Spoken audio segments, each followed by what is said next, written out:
natin isang video natin na mayroon tayong pag-uusapan ulit ngayon.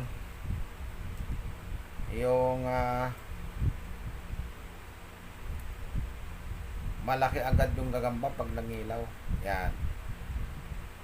Bakit malaki ka agad ang gagamba? 2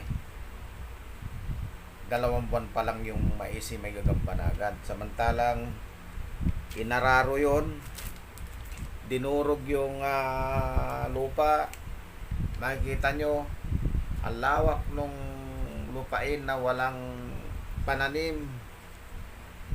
Pero bakit pagka lampas tao na yung mais may gagamba na at malaki na agad? Yan ang pinagtatakan yung mga gagamba.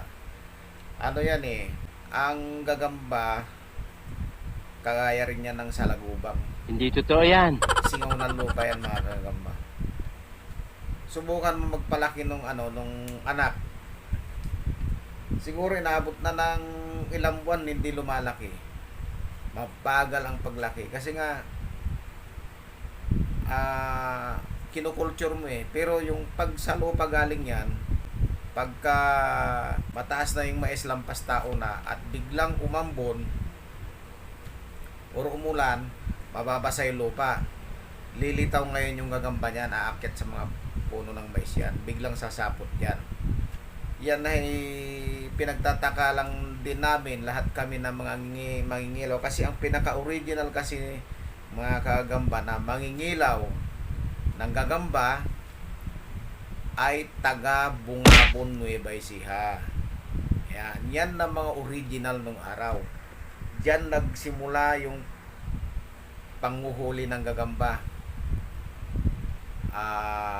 Tinuruan nila kami sa bandang Pangasinan, mga 80s. Yan, tinuruan na kami. Pero ang daming gagamba sa amin nung araw.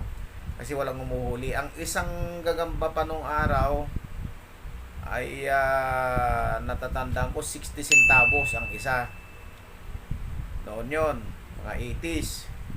Ang gagamba nung araw, sabi ko sa inyo, magsusuga ako ng bakad yun sa may likod bahay lang namin. Makikita mo yung pinagpitasan ng mais. Andyan siya. Mga siguro mga alas 6 na yung palabas na yung araw. Andyan pa siya. Hindi pa niya tinitiklop yung sapot niya. Lalo na yung mga alanganin sukat. Yan. Masisipag yan na gumawa ng sapot niya na malalaki kasi nga nagpapalaki pa siya kailan niya kumain ng kumain. Pero yung malalaki na talaga, bago pumutok ang araw yan, niligpit na niya yung sapot niya. Isang bagting ng nagano titira niya kung saan siya papunta, kung saan siya natutulog. Yan. Kaya yung sinasabi nila na kaya nauubos dahil hinuhuli, hindi. Talagang mauubos yan sa ayaw at gusto natin yung gagamba. Kasi kagaya yan, pagka inharvest na yung mais at hindi mo inilawan yan, durog siya doon sa harvester ngayon. Asaan na yung binhi ng gagamba yan? Wala na, ubos din. Pero bakit? Pagka tinaniman ulit ng mais yan, yung pinanggalingan ng mais na yan, yung hinarbisan na yan, paglampas tao na yan at namumunga na, may mga tuyo na yung bulaklak niya, may gagamba na siya agad. Kita nyo? Saan galing yun? Samantalang yung lupain sa amin, pag hinarbis ang mais, kita mo, wala kang makitang green. Lupa lahat yan. Halos sabay-sabay yung pag-harvest ng mais doon. Pero bakit pagka mataas na sa tao, malampas tao na yung mais, may gagamba na? Yan ang pinagtataka nyo. Pero yan, mga gagamba, singaw ng lupa yan. Tanong nyo sa mga original na mangingilaw na taga Bungabon, Nueva Ecija, kung bakit may mga gagamba biglaan na lang na dumadagsa, dumadami. Yan. Ang sasabihin nila lagi ay walang singaw, hindi sumingaw ang gagamba ngayon. Lalo kung yung walang ulan. At saka ito pa, tandaan nyo ang gagamba pag payat, wala masyadong ulan doon sa lugar. Pero pagka puro mga butchog ang gagamba, nako, panay ulan doon sa lugar. Kaya puro butchog yan. Yan. Kaya nawawala rin ang gagamba minsan pag malakas ang ulan dahil nga panay tigil, walang tigil ang inom niyan eh. Pumuputok ang tiyan. Ano niyan mga gagamba? O, bakit nga ba biglang may gagamba? Bakit nga ba biglang walang gagamba? Yun. Tapos sa yung sinasabi ko na season ng gagamba, yung iba na may nagtanong sa akin sa Messenger, bakit daw wala nang gagamba? Eh sabi ko, ganun naman lagi yan taon-taon. Sabi ko, manood ka ng YouTube channel ko. Sabi ko, matagal ka na bang nagagamba? Matagal na raw. Sabi ko, matagal na pala eh, ba't di mo alam? Ayun, pinipilit pa rin nila yung katuwiran nila na marami daw dumarating. Galing daw Isabela. Hindi ko naman sinabing totally wala eh. May darating pa rin yan. Kaya lang sinasabi ko nga sa inyo, pagka yung mangingilaw mo is yan ang hanap buhay niya at umilaw lang siya ng 30-40 sa isang gabi, hindi na uulit yan. Hindi niya mabubuhay yung pamilya niya dyan. Susubok pa rin yan siguro hanggang mga 3 gabi yan. Pag wala na talaga, ganun pa rin ang huli, titigil na sila. Kasi wala na eh. Wala nang pamalit doon sa pagkain nila eh. Ganun yan mga kagamba. Tapos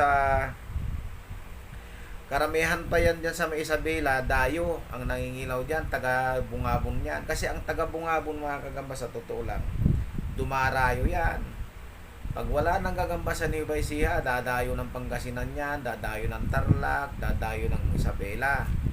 Ganon yan, kasi mga mandirigma talaga yung mga mangingilaw ng gagamba na yan, kabisadong kabisado. Kahit umuulan, umuhuli yan. Kasi may mga lagayan silang kahoy na kahit umulan, hindi mababasa, hindi malulusaw. Ganon ang mga taga-bungabon ng mga original mga gagamba na mangingilaw. Kaya yung ibang nagpupumilit pa rin na usong-uso raw doon sa lugar nila, sabi, tapos magreklamo siya, ang mahal daw ng kuha niya, baka mayroon daw ako mura. Kung ako nga, sabi ko, tumigil na ako. Kasi nga, hindi ka kikita dyan. Yung pa isa-isang libo lang ang dating. Tapos, 1 linggo ulit bago masundan. Saan ka kukuha nung pangtustos mo sa bunganga mo, sa pangkain mo araw-araw? Wala. Kaya mainam na yung umanap ka na ng ibang hanap buhay. Ganyan lagi makakangamba kami nung wala pang pandemic. At saka ito pa, itong malaking hamon ngayon sa gagambahan. Ito nagbago na ngayon ang pasukan. Ang bakasyon na ngayon, June, July. Yan ang malaking problema, malaking pag-a-adjust yan. Mag-a-adjust kami yan kung papaano. Kasi, isipin mo, June, July ang bakasyon, yun ang dagsa ng gagamba. Saan mo ibibinta ngayon kung walang pasok? Diba? Siguro pinakamagandang kitaan dyan, pag buwan ng February, yan, medyo madami na Tagalog niyan, February, March, April. Pagdating ng May, kunti na rin yan. Pero minsan marami, kasi ganito eh. Hindi naman sabay-sabay yung tanim ng mais.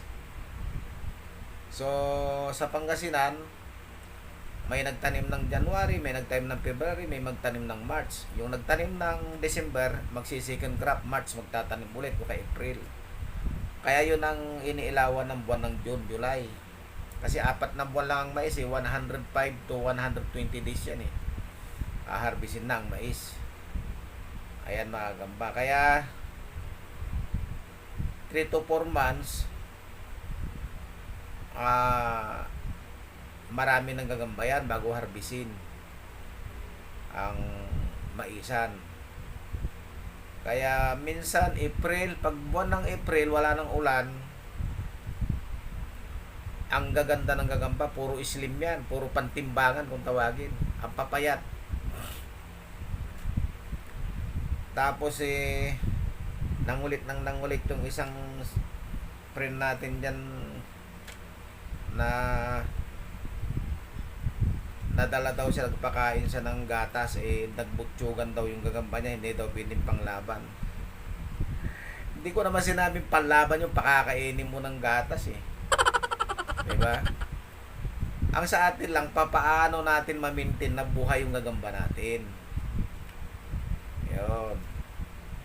At saka pinakamabilis na paraan para ang gagamba mo makakain ka agad. Kasi kung libo ang gagamba mo, itaan lang. Sabi mo isang box lang. Kung isa-isahin mo yan na pakainin mo yan ng tipaklong, tutubi o hipon, napakatagal. Ay sa akin kung magpakain ako, libo. Kaya yung iba hindi naiintindihan. Sabi niya nagsisi daw siya kung bakit daw niya pinainom ng gatas. Ano na lang yan mga gamba, sentido común na lang yan. Nakita mo naman paano lumaki yung tiyan nung pinakain ko ng gatas, ba't mo ginaya, panglaban pala yung gagamba mo. Nako, hindi pa malaking katangahan yan. Ay nako mga gagamba. Tapos yung pasukan ngayon, August. O yan. Paubos na ang Tagalog niyan. Masbate ng papasok niyan. O August, September, October, November. Parang hirap magbinta ng gagamba pag tag-ulan. Parang sa tingin ko ngayon mga gagamba, ang pinakadabis na pagninegosyo ng gagamba, tag-araw lang. Kasi napaka-iksi ng pasok sa tag-ulan. August, September, October, bakasyon na ulit. Tapos November, wala na. Iba na yung laro ng bata. Puro paputok na, mga kung ano-ano na. Depende na sa lugar siguro. Kung may magpauso. Sabi pa nung iba, usong-uso daw sa lugar nila. Sabi ko, off-season na ayaw nila maniwala. Hindi, usong-uso pa rito tayo sa amin. Ang lakas. Sabi ko, alam ko yan. Uso nga. Saan ka kukuha ng supply mo? Bakit ka ako? Kung maraming supply, tatawag ka ba sa akin? Magchat-chat ka ba sa akin? Hindi ka magchat-chat sa akin. Pag maraming supply, hindi mo ako maaalala. O, di ba? Ganun lang yung mga gagamba. Ibig sabihin, kaya marami naghahanap sa kanya, usong-uso daw kasi nga walang supply. Ayan. Kung ako mayroong gagamba, wala na, hindi na siya makaarangkada dyan dahil sa akin na lahat kukuha yan.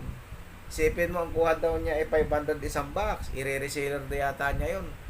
Bigay yata niya 550, 600, ubos pa rin daw. Natural kasi ikaw lang mayroon Tapos ngayon, wala siya makuhanan, kaya nag-chat sa akin. Sabi ko, off-season na. Wala siya makuhanan. Kaya nagtatanong ako sa ito, baka meron ka. Yan ang sabi ko sa iyo. Off-season na nga Pag si Tatay Mendo wala nang gagamba, off-season na yan. Kasi iba yung pag nandyan ako umiikot lagi, yung sirkulasyon ng gagamba tuloy-tuloy. Pero pag tumigil na ako, yung ibang seller dyan, hindi naman nila alam yung pamamaraan yan Yung iba kasi nakatutok lang sa mga laban, kung ano-ano. O yung mga panglaban, tuloy-tuloy yan, walang tigil. Di ko naman ininegosyo yung panglaban kasi late naman ang kita dyan. At saka mangilan-ngilan lang naman yung bibili sa'yo. Isa pa, yung bibili sa'yo na 5 piraso, abutin kayo 2 oras. Bago maubos yung 100 piraso mabinta, maka 2 araw siguro. Ganon yan mga kagamba. Kaya yung mga nagninegosyo dyan ng gagamba siguro mag-seminar muna kayo sa akin. Bakit daw nakaraan taon na tuloy-tuloy daw yung yung gagamba, hindi daw nawalan.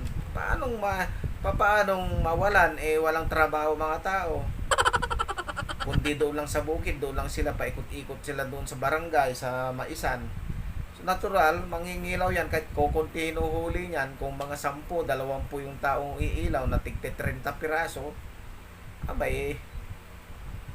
nasa mga 600 din yon kung 20 sila. Kung 2 gabi, may 1 na. O, di ba? Ganon yung mga gamba. 3 gabi, bago makabiyayo, nasa 2,000. 3 gabi yon.